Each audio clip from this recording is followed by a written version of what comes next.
you don't know, you damn well should know. My name is Ragreynolds, and today I'm responding to a video by Marina Shut Up.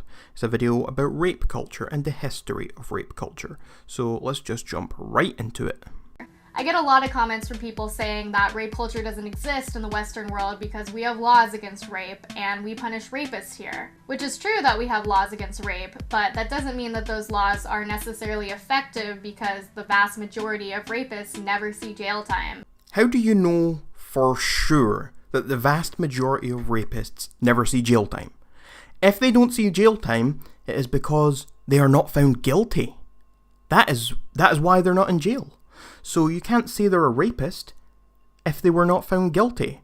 And that's the problem with all this sort of rape culture mentality, and it's that you want to take victims' words for it straight away. You want guilty until proven innocent rather than innocent until proven guilty.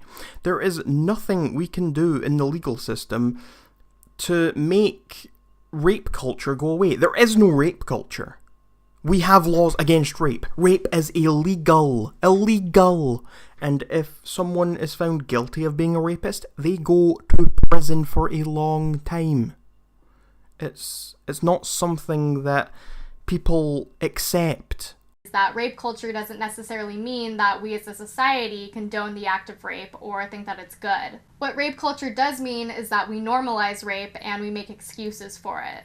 That is the exact same fucking thing. Normalizing something means you accept it. Making excuses for something means you're accepting it. You're accepting it and saying, oh, but there was other reasons as to why this happened. That is the same fucking thing. We do not accept rape as a society. If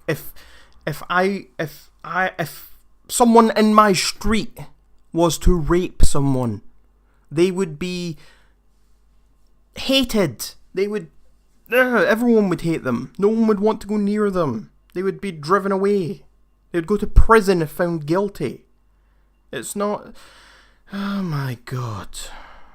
We blame rape survivors for their own victimization, and we tell women that because they didn't behave or dress in a certain way, that it's their own fault for being sexually assaulted. We tell women that? We blame the victims? Speak for yourself, because I don't blame victims for anything. I blame the perpetrators of said crime. I do not blame victims. Maybe you do, but I don't. And most people I know don't. Anyone who does is a piece of shit.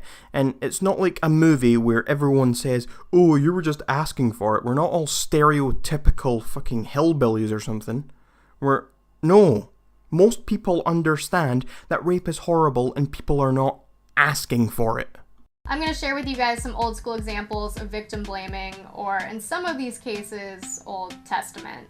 I think it's important that we examine the history of rape culture critically, because then we can further examine what our current ideas about sexual assault are actually based on.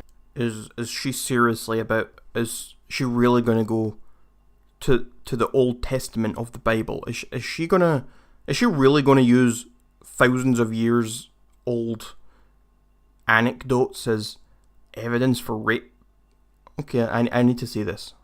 Let's go to ancient Babylon 4,000 years ago. Holy fuck, yes, she is doing it. She is going back 4,000 years ago to ancient Babylon. 4,000 years ago. Back to people who didn't know anything. To idiots. To simpletons. She's going all the way back there to say, this is how rape culture exists today. What? You're basing... What? Are you being serious right now?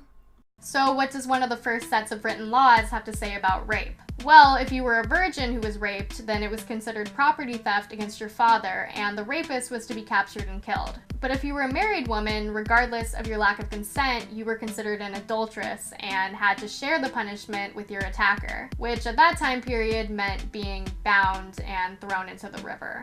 Yes, all horrible, horrible things to happen. It's pretty stupid to do that to a woman who was raped or whatever. But that has nothing to do with today's society. This has nothing to do with any sort of rape culture today. Why is this relevant today? It's not. This might seem like an extreme example if it wasn't something that's still happening. What?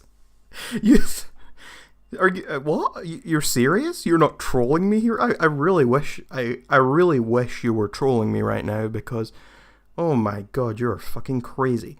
You're seriously? You think that? So if a woman who is married gets raped, you think that everyone looks at her as an adulterer? You think everyone looks at her as a cheater? I mean, you certainly can't be thinking that she's going to get bound and thrown in the river with her lover, do you? Obviously not the being bound and thrown into the river part, but the chastising of women's sexuality. Our views of virginity and women's sexuality aren't terribly different from ancient Babylonian times. Yes, they are! Also, quick note, I acknowledge that virginity is a made-up social construct that ignores the sexualities of queer and trans people and other sexual minorities. So now virginity is a homophobic term now. Okay, got it. If a woman is promiscuous or has too many sexual partners, then people make excuses for her assault because she was asking for it. Who does? Who makes these excuses? I don't see anyone making excuses for rapists, saying that people were asking for it. I hear people coming up with these excuses for rape culture all the time. They're trying to explain how rape culture exists, but no one's showing me any real examples. There is no evidence to support what you are saying. And even if there is, it's the minority. It's not like a normalized thing where everyone in society comes together and thinks that women are asking for it.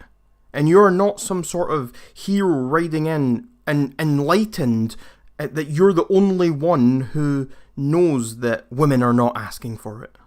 It's also important to note that false rape accusations are relatively rare. The FBI estimates between 2% and 8%. Have you ever been on the internet, Marina? Have you? Okay, well, Marina, you raped me. You see how easy that was? You see how easy it is to just throw out a false rape accusation?